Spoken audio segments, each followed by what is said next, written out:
In an interview with KUSA Thursday, she said, quote, "As the FBI said, everything that I have said publicly has been consistent and truthful with what I've told them." Not exactly. Friday, she was asked if she was mischaracterizing what the FBI director said. I have said during the interview and in many other occasions over the past months that what I told the FBI, which he said was truthful, is consistent with what I have said publicly. So I may have short-circuited it, and for that I will try to clarify, because I think Chris Wallace and I were probably talking past each other because, of course, he could only talk to what I had told the FBI, and I appreciated that. Help me? This is help me? It's just baffling to me that she is still struggling her way through this. I mean, there are so many ways she could deal with this that are better than the way she has dealt with this. And by has dealt with this, I mean... How about, I'm sorry. When I said I thought nothing was classified, that's what I believed at the time. The FBI director said otherwise.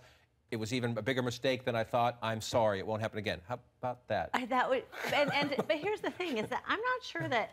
I still think that in her heart she believes that everything she did was blessed and okay and not really a very big deal. I think that that's what she truly believes, because that's why these, sort of the only way to understand what her statements have been for months and months, is that she, for over a year now, we're on this story. And she doesn't seem to be able to just sort of lance the boil and just come out and say, truly, in a way, this was a mistake. I am sorry. And what if she just were to say what my sort of alternative universe is, she says, you know what, this was a lapse in judgment, but I expect you to judge my judgment over many decisions. And overall, I think I would be a good president, and here's why. But she can't do that. But it's not a big deal that I think you really sense when you hear her give these impatient answers, right? She really just doesn't think she should have to deal with this. She doesn't understand why everybody else is so concerned with this, and that keeps her from taking it seriously.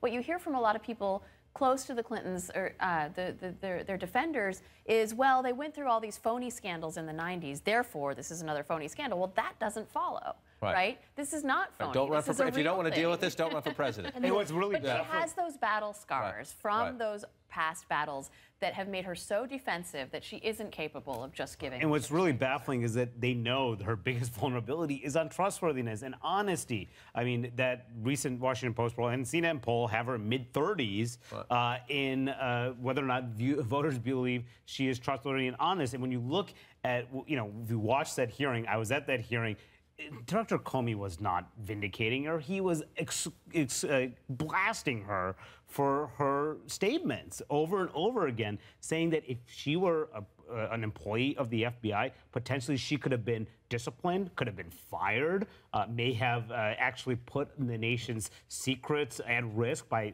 potentially hostile actors gaining access to her email server. So it was a really, really difficult testimony in the eyes of the Clinton campaign. But for her to say that it was all good for her, it's shocking. I mean, what's really surprising here is that you have the Trump campaign sort of realizing that this week was really bad for them, and it obviously demonstrably was. But the Clinton campaign sort of taking maybe some too much comfort in the fact that she's doing so much better in the polls, that they still seem to say, look, this isn't that big a deal, you guys are making too much of it. And that is a potential real vulnerability for her that she has to get right on. When you're doing well is the best time to deal with a problem.